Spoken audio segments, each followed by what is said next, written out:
राधे राधे दोस्तों, आपका स्वागत है हमारे चैनल शिव भक्ति मार्ग में। आज हम आपको दीपावली के दिन सुनी जाने वाली कथा सुनाने वाले हैं।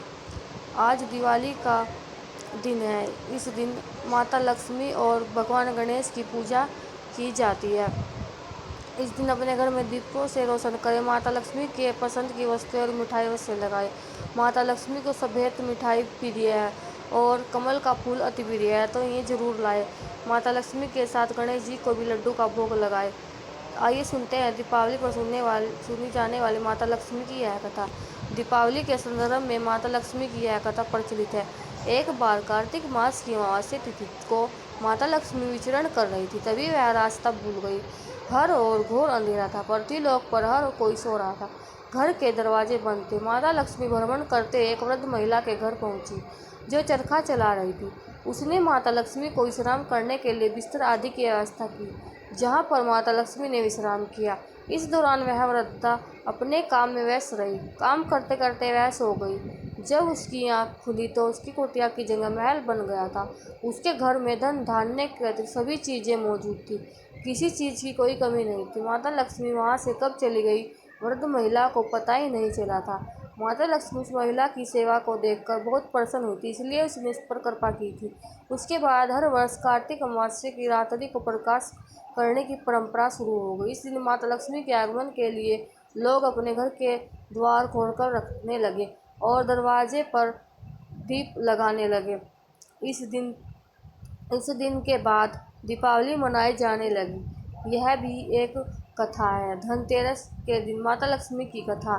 धनतेरस एक बार कार्तिक मास के कृष्ण पक्ष की त्रयोदशी तिथि के दिन भगवान विष्णु और माता लक्ष्मी पृथ्वीलोक में भ्रमण कर रहे थे। भगवान विष्णु ने एक स्थान पर माता लक्ष्मी को रोकर कहा कि वह दक्षिण दिशा में जा रहे हैं। जब तक वे लौटकर नहीं आते तब तक आप यहीं पर रहे। ऐसा कहकर भगवान विष्णु वहां से प्रस्थान कर गए।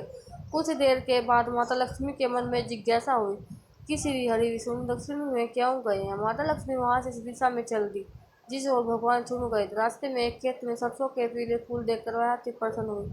उन्होंने उससे अपने श्रृंगार किया और आगे और गन्ने के खेत से गन्ना तोड़कर चूसने लगी। तभी भगवान विष्णु वहां आ गए। माता लक्ष्मी को वहां देखकर वे नाराज हो गए। उन्होंने कहा कि आपने किसान की खेत से चोरी की है और उनकी भी बात नहीं मानी है। इस वजह से आपको 12 साल तक किसान की सेवा करनी होगी। इसके बाद भगवान विष्णु वहां से चले गए। माता लक्ष्मी 12 वर्षों तक उस किसान के यहाँ रही। वह बहुत संपन्न हो गया था। उसके पास सोने चांदी अन्न आदि की कमी नहीं थी।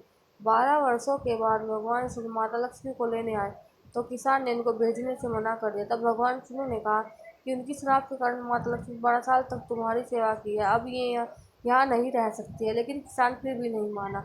तब माता लक्ष्मी ने कहा कि कल त्रयोदशी तिथि है।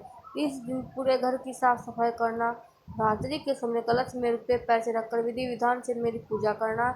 मैं उस कलश में वास करूंगी, लेकिन तुम मुझे देख नहीं पाओगे। इस दिन पूजा करने से पूरे वर्ष में तुम्हारे घर रहूंगी। उसने माता लक्ष्मी की बात मानकर त्रयोदशी को पूजा किया, जिससे वह पहले से ज्यादा धन धान्य से संपन्न होगा। इस कारण हर वर्ष कार्तिक मास के कृष्ण पक्ष की त्रयोदशी को माता लक्ष्मी की पूजा होने लगी।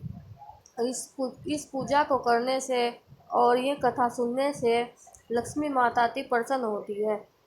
जो भी ये उपाय करता है, ये कथा सुनता है, इसके सभी मनोकामना माता लक्ष्मी पूरी करती है। तो आपको हमारी ये कथा कैसी लगी हमें ज़रूर बताइएगा और हमारे चैनल को लाइक और सब्सक्राइब जरूर कीजिएगा। और अधिक जानकारी के लिए हमारे चैनल पर ज़रूर आइएगा। राधे राधे।